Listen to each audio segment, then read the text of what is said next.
বাজার থেকে ডাইরেক্ট চলে গেলাম একদম দমদম। দমদম গিয়ে একটা ট্রেন আসলো, ঠিক আছে, মেট্রো ট্রেন। তো ভাই বলছিল মেট্রোতে করে যাব, আমিও মেট্রোতে চড়িনি, আমাকে চড়ানোর জন্য ভাই নিয়ে গেছিলো। তো মেট্রোতে যাওয়ার পর দেখি এত ভিড় এই মেট্রো ট্রেনটাতে, ভিক্টোরিয়ার ভিতরে আমরা এখন প্রবেশ করলাম, ঠিক আছে। তো দেখো এত সুন্দর মানে ভিতরটা কি বলবো। আর আমাদের এই যে আমার ভাই, মানে ভাই বলতে লজ্জা লাগে কারণ আমার থেকে অনেক উঁচু, অনেক লম্বা। তো আমি তাকে তাকে দাদাও বলি, ভাইও বলি।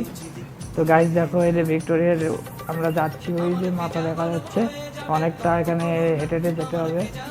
তো চারদিকে গাছ, আস্তে আস্তে এখন এদের ভাই হাঁটছে, ভাই হেঁটে হেঁটে যাচ্ছে, আমিও যাচ্ছি, ঠিক আছে। এত রোদ গরম দেখো। ভাই ছাতা নিয়েছিল এতক্ষণ, তো ছাতাটা এখন বন্ধ করেছে। তো যাই হোক, মানে অনেক কিছু হয় এখানে, আবার প্রেমপত্রও চলে, ঠিক আছে, বলতে হয় না, ঠিক আছে। সাইডে দেখি কি আবার প্রেম করছে অনেকে, গাছ ঝোপটোপ আছে, তার নিচে দেখি আরাম করে আয়েস করে মানে প্রেম করছে। এই তো দেখে নাও, সামনে চলে আসলাম একটু, সামনে আসার পরে যে এদিকে ইয়ে আছে, এদিকে সব কিছু কত সুন্দর গাছ, মানে সুন্দর এক কথায়। তো এখানে ঢোকার আগে, ঠিক আছে, প্রবেশ করার আগে তো একটা ছোট্ট করে ক্যালি নিয়ে নিলাম, ঠিক আছে।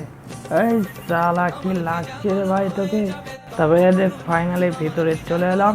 ভিতরে আসার পর দেখি খালি ওয়াও আর ওয়াও। তো দেখো চারদিকে কত সুন্দর, মানে একটা আকর্ষণ। মানে আমাদের যে গঙ্গারামপুর যে বানগড়টা আছে, সে বানগড় তো আমূল যুগের, এটাও আমূল যুগের, ঠিক আছে। আমাদের বানগড়ে কোনো অস্তিত্ব নেই, কিছু পাওয়া যায়নি, আর এটাতে সব কিছু আছে। তো এই দেখো আগেকার যুগের এইখানে রানী থাকতো, ঠিক আছে। রানী উপর সাইডটা যা আছে দেখলে, এই যে উপর সাইডটা ওই দিক দিয়ে নামতো, উপরে রানীর ঘর আছে, ঠিক আছে। ওই দিক দিয়ে নেমে নিচে আসতো, এ হলো কাহিনী। এদের দেখো কত সুন্দর লাগছে, চারপাশটা দেখো, চারপাশ এগুলো দেওয়াল খাম্বার মতো। তারপর ওটা দেখার পর আমি আবার একটা সিঁড়ি ধরে, ওখানে সিঁড়ি ছিল, সিঁড়ি ধরে উপরে চলে গেলাম, উপর তলায় যাওয়া যায়। তো সবাই যাচ্ছিল, আমিও ভাইকে বললাম চলো ভাই আমিও যাবো। তো গেলাম সিঁড়িতে হেঁটে। তো ভাইকে বলছি আসো আসো, পিছন দিয়ে দৌড়ে আসো। তো এখানে আবার একটা পোস্ট নিয়ে নিলাম ক্যালি। তো উপরে গেলাম, উপরে মানে দেখতে চাইলাম চারদিক থেকে ঘুরে, তো চারদিকে যাওয়া যাবে না গাইড, শুধু এখানেই দাঁড়ানো যাবে। তো এখানে আসলাম, এসে দেখো এখান থেকে আরও যা লাগছে না বাইরেটা, একদম সুন্দর। মানে কি বলবো, আমি যে কোথায় এসে গেছি, মানে মনে হচ্ছে আমি স্বর্গ পেয়ে গেছি, এরকম মানে বলার মতো নেই। এখান থেকে দেখো চারদিকে ওয়াও আর ওয়াও। ভালো লাগছে কিনা গাইজ বলো। তো আমি এখানে একটা পোস্ট নিতে চাইলাম। তো গাইজ এটুকুই আমার আজকের ব্লগ।